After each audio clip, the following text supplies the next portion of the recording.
Hello guys, how are you? I hope आप सब अच्छे होंगे। और आज मैं आप लोग के लिए बहुत ही अच्छा वीडियो लेकर के आया हूँ। मुद्रा और साख का जो शॉर्ट क्वेश्चन आंसर है उसके बारे में आज हम लोग डिटेल से पढ़ने वाले हैं। ठीक है, तो आप हमारे इस चैनल पे बने रहिएगा और इस वीडियो को अंत तक जरूर देखें। और अगर आप हमारे चैनल पे नए हो तो इस चैनल को अधिक से अधिक शेयर और सब्सक्राइब जरूर करें और बेल आइकन को जरूर दबा दें ताकि हम जो भी लेटेस्ट वीडियो अपलोड करेंगे आपको नोटिफिकेशन मिल जाएगा और आसानी के साथ आप वीडियो को देख पाएंगे। तो अगर आपने हमारे जो चैप्टर है, चैप्टर नंबर 3 मुद्रा और साख, अगर वो अच्छे से पूरा वीडियो को कंप्लीट वीडियो आप नहीं देखे हैं तो उस वीडियो को कंप्लीट जरूर कर लें। उसको देखने के बाद ही आप क्या करें, इस वीडियो को देखें, तब आपको ज़्यादा समझ में आएगा। तो चलिए हम वीडियो की ओर चलते हैं। तो चलिए आज हम लोग मुद्रा और साख के बारे में पढ़ने वाले हैं। इसका जो शॉर्ट क्वेश्चन आंसर है उसके बारे में। तो इसका सबसे पहला क्वेश्चन है कि मुद्रा किसे कहते हैं, यह मुद्रा की परिभाषा दें। कहता है पैसे या धन के उस रूप को कहते हैं जिससे किसी वस्तु का क्रय और विक्रय दोनों होता हो, मतलब उसे खरीदा भी जा सकता है और बेचा भी जा सकता है, उसे क्या कहते हैं? मुद्रा कहते हैं। अब इतना कहने से आप समझ गए होंगे, ये कोई गारंटी नहीं है, लेकिन चलिए आपको हम इसको एक्सप्लेन करके बताता हूँ कि मुद्रा किसे कहते हैं। अगर आप अच्छे से समझ जाएंगे तो इतना ज़रूर है कि आप डेफिनेशन खुद से लिख सकते हो और आपको रटने की कोई ज़रूरत नहीं होगा। देखिए, सबसे पहले आपको पता होगा पैसा क्या है। ठीक है, पैसे या धन, पैसा पता है। सभी लोग अगर पैसे की बात करते हैं तो सभी के मन में आता होगा कि जो कागज़ का नोट देखते हैं, जो सिक्का देखते हैं, जो चेक देखते हैं, वही पैसा है। बिल्कुल नहीं। ठीक है, इसके अनेक रूप होते हैं। धन संपत्ति की बात करते हैं तो सबके मन में आता है कि पैसा भी हाँ और ज़मीन भी धन है। लेकिन क्या आपको ये भी पता है कि पैसा या धन, ठीक है, एक ही चीज़ है। तो पैसे या धन के उस रूप को कहते हैं। ठीक है, कहने का मतलब इसके अनेक रूप हैं। पैसे या धन के अनेक रूप हैं कोई एक रूप इसका है नहीं। तो इसके अनेक रूप हैं और उस अनेक रूप को आपको पहचानना है जिससे किसी वस्तु का क्रय भी होता हो और विक्रय भी होता हो, तभी आप उसे मुद्रा कह सकते हैं। अगर इसे गौर से समझेंगे तो चलिए शुरू करते हैं। देखिए, अगर आप मान लीजिए आपके पास जमीन है तो जमीन एक वस्तु हो गया कि आपके पास जमीन है। लेकिन सपोज दैट, मान लीजिए अगर इसे बेचा नहीं जाता और इसे खरीदा भी नहीं जाता तो ये आपका मुद्रा नहीं कहलाता। तो आप इमेजिन कीजिए कि दुनिया में कोई भी एक ऐसा वस्तु का नाम लीजिए जिसे ना तो खरीदा जाता है और ना ही बेचा जाता है, तो फिर वो मुद्रा नहीं होगा, मुद्रा का रूप नहीं होगा। और हाँ, अगर कोई भी वस्तु आपके सामने नजर आ रहा है जिसको आप खरीद भी सकते हो और बेच भी सकते हो, ठीक है, तो क्या है, जिससे किसी वस्तु का क्रय भी कर सकते हो और विक्रय भी कर सकते हो, उसे क्या कहते हैं? मुद्रा कहते हैं। तो अब देखिए, अब समझते हैं इनके रूप को। अगर हम जमीन की ही बात करते हैं, ये हो गया आपका जमीन। तो अगर आपके पास जमीन है लेकिन आपको लेना है घर, बना हुआ घर, तो आप क्या करेंगे? चलिए, सबसे पहले इसको बेच देंगे। बेचने के बाद क्या मिलेगा? पैसा मिलेगा। आप उस पैसे से कुछ भी चीज़ खरीद सकते हो, क्योंकि आपको पता है कि पैसा, जो मनी है, एक ऐसा चीज़ है जिससे आप किसी वस्तु को क्रय कर सकते हो आसानी के साथ। ठीक है, तो इसीलिए ये मुद्रा का ही एक रूप हो गया, क्योंकि इससे हमें मनी मिला। अगर मनी नहीं मिलता तो हम एक नया घर, सोना चांदी या फिर ज़मीन नहीं खरीद पाते। और एग्जाम्पल अगर लेना हो तो आप ले सकते हैं, आपके घर में सोना होगा, ठीक है, चांदी। और एग्जाम्पल लेना हो तो हीरा, मोती, ठीक है, आपका घर, ये सब क्या हैं? ये सब के सब मुद्रा के रूप ही तो हैं। चूंकि आप इसे बेचेंगे तो आपको मनी मिलेगा, उस मनी से चाहेंगे तो फिर घर खरीद सकते हैं, उस मनी से चाहेंगे तो और भी चीज़ खरीद सकते हैं। तो इस प्रकार से आपको समझना है कि पैसे धन के उस रूप को कहते हैं जिससे किसी वस्तु का क्रय और विक्रय होता हो उसे हम मुद्रा कहते हैं, सिंपल भाषा में। तो चलिए आगे बढ़ते हैं।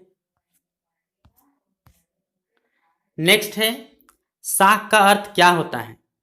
ठीक है, साख का अर्थ क्या होता है, यह साख किसे कहते हैं, ये दोनों हम लोग पढ़ने वाले हैं। लेकिन सबसे पहले सीखने वाले हैं कि साख का अर्थ होता क्या है। क्योंकि जब ये समझ आए कि साख क्या होता है तो साख का डेफिनेशन भी आसानी के साथ समझ पाएंगे। तो चलिए शुरू करते हैं। ये देखिए, कहता है कि साख का अर्थ विश्वास या भरोसा होता है। अब यहाँ विश्वास का मतलब ये नहीं कि हमें आप पर बहुत भरोसा है। ठीक है, भरोसा किस पर है, भरोसा इस चीज़ पे, इस बात पे है कि आप जो बोलते हैं वो सत्य बोलते हैं, या फिर भरोसा इस बात पर है कि आप जो है सो गलत नहीं कर सकते हैं। मतलब बहुत तरह के भरोसा हमें है।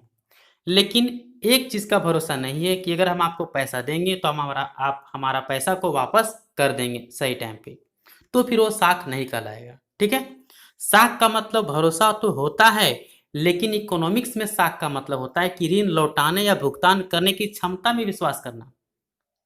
ठीक है, हमें भरोसा होना चाहिए, लेकिन किस बात पे, कि आप जो हमारा ऋण ले रहे हैं, ठीक है, जो कर्ज ले रहे हैं हमसे, वो भुगतान करने की क्षमता में विश्वास।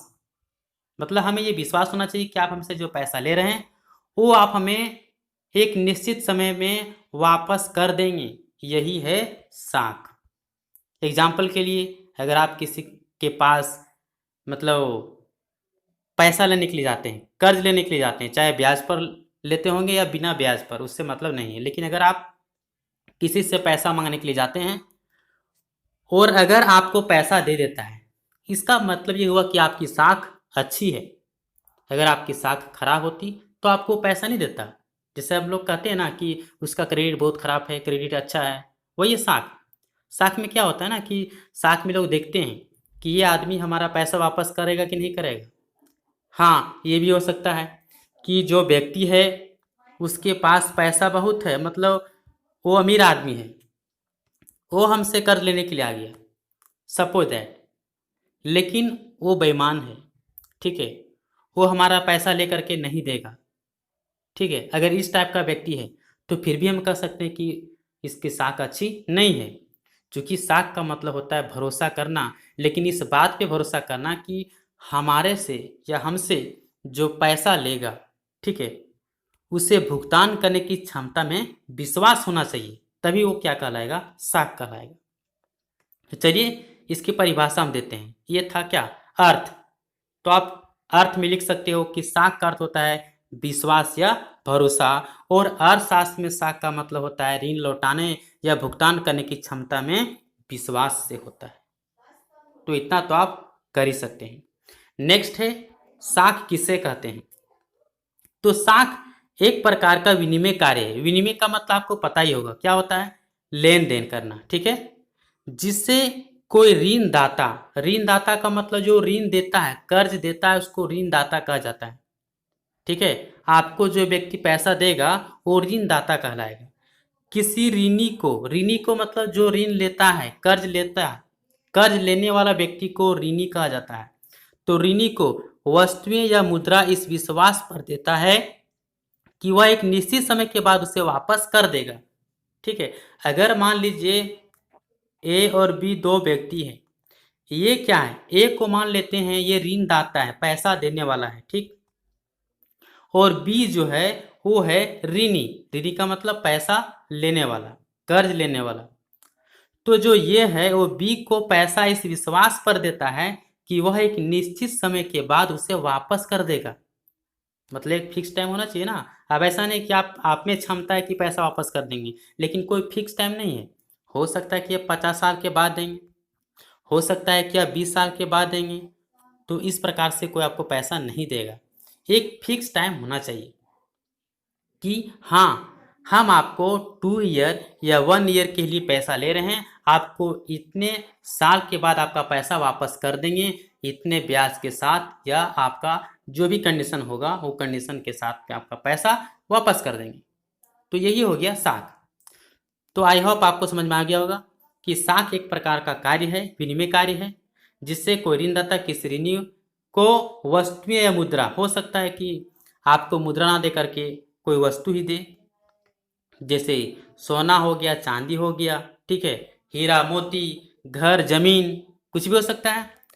तो कोई वस्तु या मुद्रा इस विश्वास पर देता है कि वह एक निश्चित समय के बाद वापस कर देगा, तो वही है आपकी साख। चलिए आगे बढ़ते हैं। चलिए नेक्स्ट है क्वेश्चन नंबर 4। इस पे हम लोग डिस्कस करने वाले हैं। तो 4 में क्या कहता है कि खरीदारी मुद्रा के जरिए ही क्यों होती है।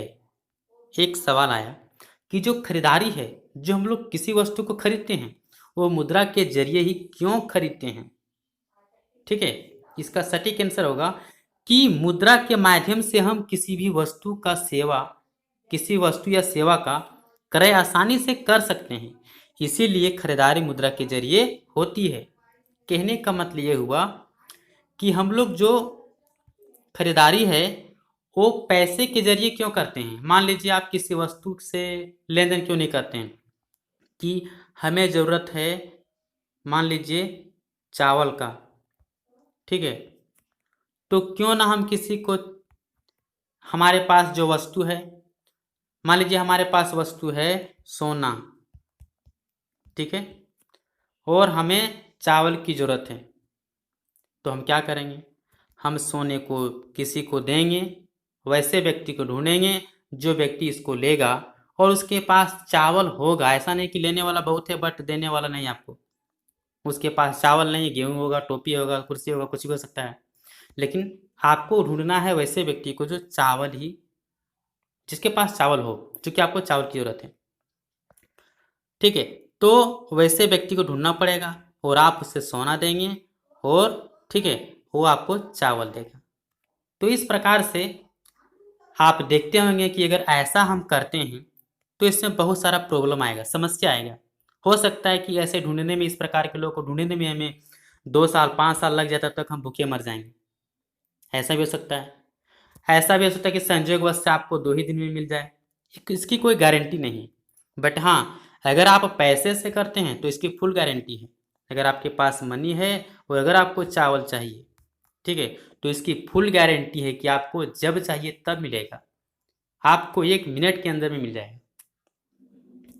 तो आप देख लिए कि खरीदारी मुद्रा के जरिए क्यों होती है। तो आप कह सकते हैं कि इसलिए हो क्योंकि किसी भी वस्तु या सेवा का जो क्रय है, यहाँ सेवा का मतलब ये हो गया, जैसे मान लीजिए आप डॉक्टर के पास इलाज कराने के लिए जाते हैं, आप शिक्षा ग्रहण करते हैं, तो क्या हो गया, शिक्षक अगर बच्चे को पढ़ाने का कार्य करता है तो एक प्रकार का सेवा करता है। तो अगर आप सेवा को पाना चाहते हैं तभी आपको क्या चाहिए, मनी चाहिए।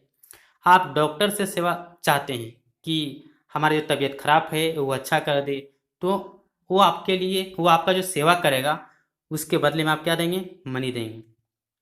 ठीक है, तो आप देख रहे हैं कि किसी वस्तु या सेवा का जो क्रय है, मतलब खरीद, आसानी से खरीद सकते हैं, इसीलिए हम क्या कर सकते हैं कि मुद्रा के जरिए ही खरीदारी होती है।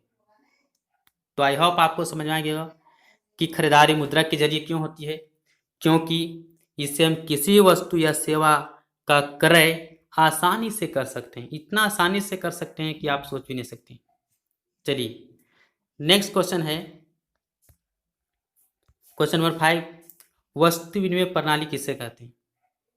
ठीक है, कहता है जब वस्तु का उपयोग किए बिना लोग अपनी आवश्यक वस्तु की पूर्ति वस्तुओं की अदला बदली के माध्यम से करते हैं तो उस प्रणाली को वस्तु विनिमय प्रणाली कहते हैं। जैसे कि आपको पता होगा, वस्तु तो सभी को पता होगी, और यहाँ पे आप जो देख रहे हैं विनिमय, विनिमय का मतलब होता है लेन देन। तो वस्तु विनिमय मतलब वस्तु का लेन देन प्रणाली किसे कहते हैं, इसका मतलब ये हुआ ना। तो जब मुद्रा का प्रयोग किए बिना, मतलब मुद्रा का उपयोग बिल्कुल नहीं करना है, ठीक है, आपको मनी का प्रयोग करना ही नहीं है, सिर्फ और सिर्फ आपको किसका प्रयोग करना है, वस्तु का। ठीक है, आप वस्तु का प्रयोग करके, मतलब वस्तु का अदला बदली करके, ठीक है, आप अपनी ज़रूरतों को जो पूरा करते हैं उसी को कहते हैं वस्तु विनिमय प्रणाली। जैसे एग्जाम्पल लीजिए, मान लीजिए आपके पास चावल नहीं है खाने के लिए, ठीक है। आप किसी के यहाँ काम करते हैं, ठीक है। तो आप काम करेंगे तो काम के बदले पैसा नहीं बल्कि चावल दे दिया। ऐसा होता था पहले भी, अभी भी होता है गांव में। लेकिन कुछ कंडीशन में हम लोग देखें तो ये होता है कि मान लीजिए आपको ज़रूरत है गेहूँ, ठीक है। आपको ज़रूरत किसकी है? गेहूँ की। और आपके पास क्या है? आपके पास टोपी है। आप चाहते हैं कि ये हमारा टोपी कोई ले ले और हमें इसके बदले में गेहूँ दे दे। तो इसके लिए आपको क्या करना पड़ेगा? उस किसान के पास जाना पड़ेगा जो गेहूँ को उपजाता होगा, ठीक है। क्योंकि सबके घर में तो गेहूँ मिलेगा नहीं। तो आप उस किसान को पहले ढूंढेंगे और ढूंढने के बाद उससे कहेंगे कि ये टोपी ले लीजिए और हमें गेहूँ इसके बदले में दे दीजिए। तो हो सकता है किसान सोचेगा कि अरे यार, हम इसे गेहूँ क्यों दें, हमें टोपी पहनने की कोई ज़रूरत ही नहीं है, तो हमें टोपी की कोई ज़रूरत ही नहीं, तो इसे हम गेहूँ क्यों दें। सोचने के बाद अगर उसे लगे कि नहीं, हमें टोपी पहन के हीरो बनना है, तो हो सकता है उसके मन में आया तो दे देगा और ले लेगा। लेकिन अगर उसके मन में आया कि हमें नहीं लेना, ये बेकार की चीज़ है, तो नहीं भी ले सकता है। अगर ले लिया तो अच्छी बात, और नहीं लिया तो आप फिर दूसरे किसान के पास जाएंगे। न जाने इस प्रकार से कितना आपको घूमना पड़ जाए, और इस तरह से करते करते आप परेशान हो जाएंगे। और इसी की समस्या का हल करने के लिए क्या निकला? मुद्रा, ठीक है। तो हम कह सकते हैं कि वस्तु विनिमय प्रणाली का मतलब ये हुआ कि अगर हम पैसे का प्रयोग किए बिना, अगर हम पैसे का प्रयोग किए बिना अपनी ज़रूरतों को वस्तुओं की अदला बदली के माध्यम से करेंगे, हमें जो भी ज़रूरत होगा वो वस्तु की अदला बदली के माध्यम से करेंगे। हमारे पास गाड़ी है, हमें साइकिल की ज़रूरत है, तो हम साइकिल वाला को गाड़ी देंगे और साइकिल वाला से साइकिल ले लेंगे, यही ना, ठीक है। तो उस प्रणाली को क्या कहेंगे? वस्तु विनिमय प्रणाली कहेंगे। आई होप आपको आज भी हो गया होगा, ठीक है। अगर वीडियो अच्छा लगे तो लाइक, कमेंट और शेयर जरूर करें। चलिए आगे बढ़ते हैं। क्वेश्चन नंबर 6 क्या कहता है? चलिए 6 को भी पढ़ लेते हैं। 6 में है कि वस्तु विनिमय का अर्थ क्या होता है। चलिए इसका डेफिनेशन तो हमने पढ़ लिया था। वस्तु विनिमय का अर्थ होता है कि मुद्रा का प्रयोग किए बिना वस्तुओं का लेन देन करना। आपको पैसे का प्रयोग बिल्कुल भी नहीं करना है। वो करना क्या होगा? आपको जो भी वस्तु का जरूरत है, आपको कोई दूसरा वस्तु देना है और उस वस्तु को लेना है। यही है वस्तु विनिमय, मतलब वस्तुओं का अदला बदली, ठीक है।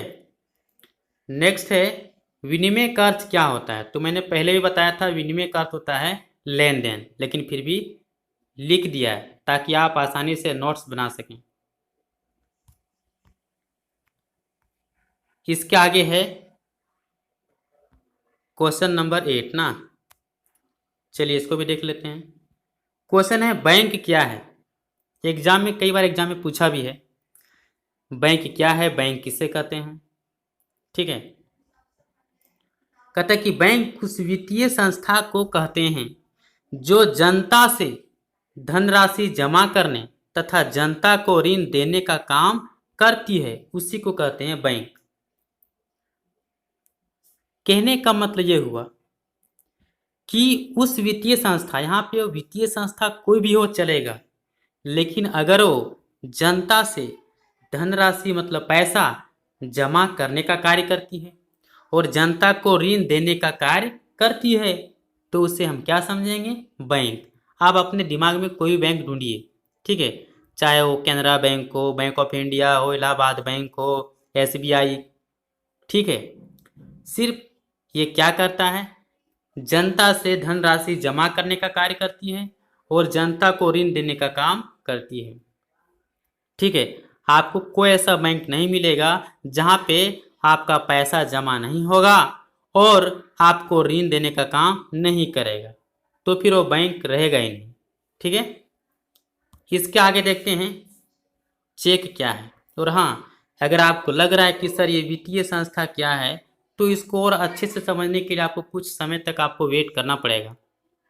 ठीक है, इसके नेक्स्ट आपको कहीं ना कहीं और भी सवाल आने वाले हैं, उसमें आपको समझा दिया जाएगा। नेक्स्ट है चेक किसे कहते हैं या चेक क्या है, या चेक की परिभाषा दें। तो चेक एक कागज है। चेक क्या है? चेक एक कागज है जो बैंक को किसी व्यक्ति के खाते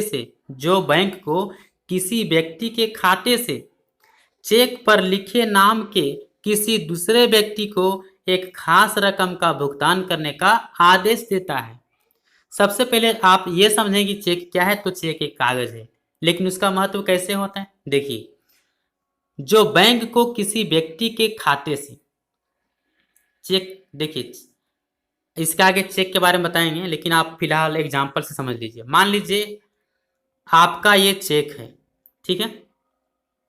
आप क्या कर रहे हैं, इस चेक के माध्यम से राम नाम का एक व्यक्ति है, उससे आप पैसा पे करना चाहते हैं, लेकिन चेक के माध्यम से पे करना चाहते हैं, कैश नहीं देना चाहते हैं। तो आप क्या करेंगे? सबसे पहले यहाँ पे पेई का नाम लिखेंगे, राम, और आप अपना अकाउंट नंबर भरेंगे और उसके बाद सिग्नेचर करेंगे।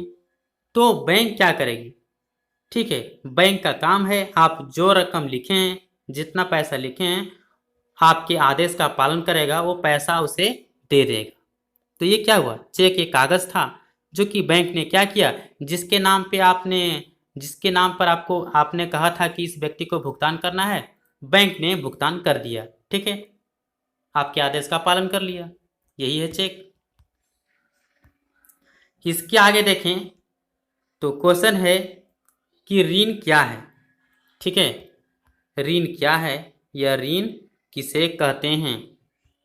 चलिए, कहता है ऋण एक प्रकार का कर्ज है जो कुछ शर्तों पर जरूरतमंद लोगों को दिया जाता है, उसे ऋण कहते हैं। इसका मतलब क्या समझे? देखिए, ये डेफिनेशन लिखा हुआ है, आप देख लिए हैं, मैंने पढ़ दिया तो समझ में आ गया, ये जरूरी नहीं है, आपको समझना पड़ेगा। और समझाने के लिए मैं हूं ना, आप वीडियो को देखिए तो सही। देखिए, ऋण एक प्रकार का कर्ज है। कर्ज तो पता है, जब हम किसी व्यक्ति से पैसे लेते हैं, ठीक है, बिना कोई मतलब का, मतलब हमने उसका कोई काम तो किया नहीं जो मजदूरी के रूप में पैसा ले रहे हैं, ठीक है, तो क्या हो गया? कर्ज हो गया। तो ये कुछ शर्तों पर जरूरतमंद लोगों को दिया जाता है। एक कंडीशन होता है कि भैया हम आपको ऋण क्यों दें, और अगर दें तो हमें क्या फायदा होगा। तो आप क्या करेंगे? आप बोलें कि भैया हम आपसे 2% ब्याज लेंगे। मतलब ये हुआ, अगर यदि आपको हम 10,000 देंगे तो आपसे हम 200 रुपया ब्याज के रूप में लेंगे हर मंथ में, तभी हम आपको 10,000 रुपया दे पाएंगे। ठीक है, तो आप इस कंडीशन को एक्सेप्ट करेंगे। ठीक है, हो सकता है इसके बाद भी आपको एक और चीज़ मांगे, गारंटर दीजिए, या फिर आपको एक चीज़ और भी मांग सकता है। क्या मांग सकता है? कि भैया हमको आप कुछ गिरवी के रूप में दीजिए, आप जमीन का रसीद दीजिए, कागज दीजिए, अगर नहीं दे पाने की स्थिति में आपका ये जमीन हम रख लेंगे। ये भी तो कंडीशन हो गया, शर्त हो गया। तो कुछ शर्त पर जरूरतमंद लोगों को दिया जाता है, वही तो है ऋण। समझ आ गया होगा। चलिए, नेक्स्ट क्वेश्चन है कि ऋण की शर्त क्या है। यहां पे हमने पढ़ा कि शर्तों पर दिया जाता है, तो शर्त क्या होता है? देख लीजिए क्या है शर्त। शर्त है ब्याज दर। वो बोलेगा कि हम आपको 3% पर पैसा देंगे, तो आपको मानना पड़ेगा चूंकि आपको जरूरत है। संपत्ति और कागजात की मांग कर सकता है, बोले ना, गिरवी के रूप में आपको कोई भी संपत्ति या कागज का मांग कर सकता है। तीसरा, भुगतान के तरीकों को बुलाकर। भुगतान के तरीके कि भैया आपको मंथली में पैसा देना है या 6 महीने के अंदर देना है, या ये भी कर सकता है कि अगर आप मंथ में नहीं दे पाइएगा तो जो सूद का पैसा है उसका भी सूद जोड़ा जाएगा, ये भी कुछ कर सकता है। तो आपको ये तरीका भी बता दिया जाएगा कि किस तरीके से आपको भुगतान करना है। ये सभी को क्या कहते हैं? ऋण की शर्तें कहा जाता है। नेक्स्ट है औपचारिक ऋण। ठीक है, क्या है? औपचारिक ऋण किसे कहते हैं? तो कहता बैंकों तथा सहकारी समितियों से लिए गए ऋण को औपचारिक ऋण कहते हैं। अब यहाँ पे आप समझ गए होंगे कि जो पैसा आप बैंक से कर्ज लेते हैं, ठीक है, या सहकारी समिति, जैसे कि आप देखते होंगे कि समूह हो गया, कोई माइक्रो फाइनेंस कंपनी है जो छोटे छोटे माइक्रो फाइनेंस कंपनी जैसे कि आपको लोन देने का काम करती है, तो भी क्या हो गया? सहकारी समिति। तो अगर बैंक या सहकारी समितियों से अगर आप ऋण लेते हैं तो उसे कहते हैं औपचारिक ऋण। ठीक है, नेक्स्ट है अनौपचारिक ऋण। तो अनौपचारिक ऋण क्या होता है? अनौपचारिक ऋण एक ऐसा ऋण होता है जिससे आपको आसानी से, हो सकता है कि बहुत ही आसानी से मिल जाए, लेकिन ये बहुत ही कष्टदायक भी हो सकता है। साहूकारों, व्यापारियों, मालिकों, रिश्तेदारों और मित्रों आदि से लिए जाने वाले ऋण अनौपचारिक ऋण कहलाते हैं। ठीक है, क्योंकि इसका ना जो ब्याज दर होगा वो फिक्स नहीं होगा, लेकिन बैंक का फिक्स रहता है कि भैया 2% से ज़्यादा नहीं ले सकता है। आरबीआई मोहर लगा दिया है कि भैया आप किसी को भी ब्याज पर अगर ऋण देते हैं तो इससे ज़्यादा नहीं ले सकते हैं, नहीं तो आपका बैंक रद्द कर देंगे। ठीक है, तो डर से उसका रूल को फॉलो करता है, नियम कानून का पालन करता है, लेकिन ये कुछ भी नहीं करेगा, इससे कोई डर नहीं है। ठीक है, आपको ज़रूरत है तो भैया आपको हम 5% पर देंगे, आपको लेना है तो लीजिए, नहीं लेना तो जाइए। तो आप सोचेंगे कि हमारे पास गिरवी रखने के लिए कुछ भी नहीं है या फिर हमारा कोई गारंटर नहीं है, या फिर हमें बैंक इतना पैसा नहीं देगा चूँकि हम उतना सारा शर्त को नहीं फॉलो कर पाएंगे या नहीं दे पाएंगे, तो अब मजबूरी में से आपको लेना पड़ेगा। तो ऐसे स्थिति में क्या होता है कि जो हम साहूकारों, व्यापारियों, मालिकों, रिश्तेदारों, मित्रों इत्यादि से जो ऋण लेने का कार्य करते हैं, यही है अनौपचारिक ऋण। अब इसके बारे में डिटेल्स आगे पढ़ेंगे ही, फिलहाल तो इसका डेफिनेशन ही हम पढ़ेंगे। चलिए, क्वेश्चन नंबर 14 में क्या कहता है? कहता है कि मुद्रा के प्रयोग के दो तरीके या ढंग को बताएं। इसके प्रयोग को बताना है, कैसे प्रयोग करते हैं। तो मुद्रा का प्रयोग, सॉरी इसको बड़ा कर लेते हैं जूम करके, रुकिएगा।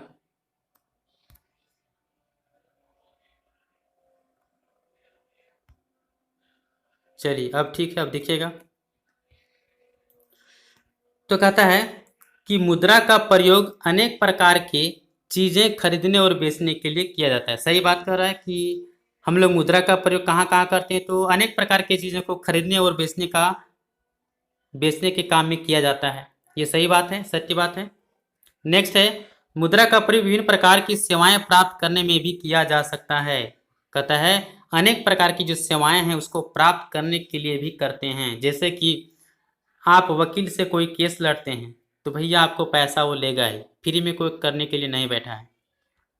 नेक्स्ट है डॉक्टर की सलाह, जिससे कुछ आपके अंदर बीमारी है तो आप दिखाने के लिए आते हैं। डॉक्टर क्या करता है? वो दवाई देता नहीं बल्कि वो लिखने का कार्य करता है कि भैया आपको ये दवा ले लेना है।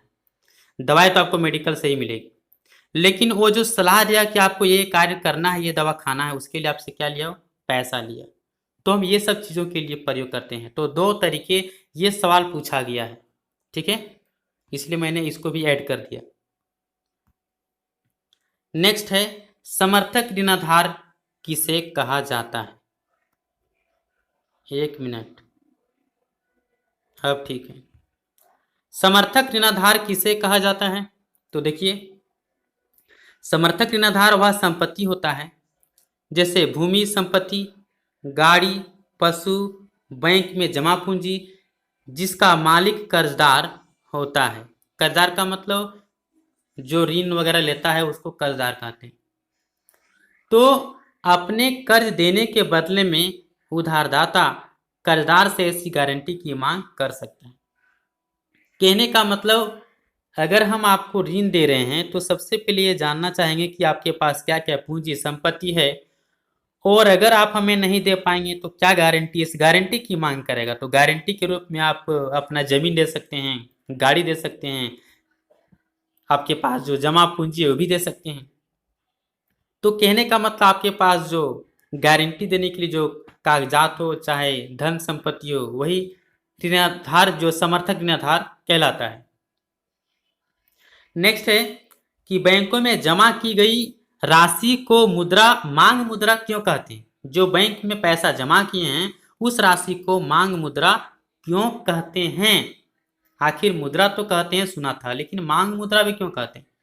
चूंकि क्यों कहते हैं देखिए, क्योंकि जमा की गई राशि मांग करने पर प्राप्त की जा सकती है। कहने का मतलब हुआ, ठीक है, आपने बैंक में पैसा जमा किया है, 10,000, 20,000, 50,000 जो भी होगा, लेकिन आप बोलेंगे बैंक को कि हमें पैसा चाहिए, ठीक है, तो आप उसके लिए क्या करते हैं, एक मांग का फॉर्म भरते हैं, ठीक है, निकासी फॉर्म जिसको कहते हैं। उसमें आप जितना पैसा ज़रूरत है वो भर देते हैं, सिग्नेचर करते हैं, तभी आपको पैसा मिलता है। इसी को कहते हैं मांग मुद्रा। क्योंकि आपके पास जो जमा राशि है उसे मांग करने के बाद ही प्राप्त किया जा सकता है, लिया जा सकता है, इसीलिए इसे मांग मुद्रा कहा जाता है। आई होप आपको समझ आ गया होगा। अब लास्ट बच गया, चलिए लास्ट क्वेश्चन भी देख ही लेते हैं। अब कहता है कि मुद्रा को विनिमय का माध्यम क्यों कहा जाता है। विनिमय का मतलब लेन देन, तो इसे भैया लेन देन का माध्यम क्यों कहते हैं। देखिए, क्योंकि मुद्रा विनिमय प्रक्रिया में मध्यस्थता का काम करती है, इसलिए इसे विनिमय का माध्यम कहा जाता है। इसके बारे में डिटेल से पढ़ने वाले हैं, जब लॉन्ग क्वेश्चन आंसर को पढ़ाएंगे ना तो उसमें इसके बारे में अच्छे से बता दिया जाएगा, ठीक है। क्योंकि जब आप चैप्टर पढ़ लिए, वो सारा क्वेश्चन आंसर का वीडियो देख लेंगे तो गारंटी है इस चैप्टर से आपका एक भी नंबर बाकी नहीं जाएगा, ये मैं आपको गारंटी देता हूँ। लेकिन आप अगर ढंग से पढ़ लिए तो, ठीक है, अगर आप मन लगा करके पढ़ेंगे और वीडियो को देखेंगे और नोट्स बनाकर इसको अच्छे से पढ़ लेंगे, तो इतना जरूर है कि अगर इस चैप्टर से अगर 4 नंबर 5 नंबर पूछता है तो वो नंबर आप उसको कॉन्फिडेंस के साथ कह सकते हैं कि ये 4 नंबर तो मेरा फिक्स है इकोनॉमिक्स में, है ना, कॉन्फिडेंस के साथ कह सकते हैं। लेकिन पढ़ोगे तब, समझोगे तब, ठीक है। तो अगर आपको वीडियो अच्छा लगे तो आपको पता ही है, सब्सक्राइब करना है, लाइक करना है, शेयर करना है, कमेंट भी करना है। और अगर नहीं अच्छा लगता है तो बिल्कुल नहीं करें। चलिए, तो आज की वीडियो में इतना ही, मिलते हैं नेक्स्ट वीडियो में, तब तक के लिए धन्यवाद।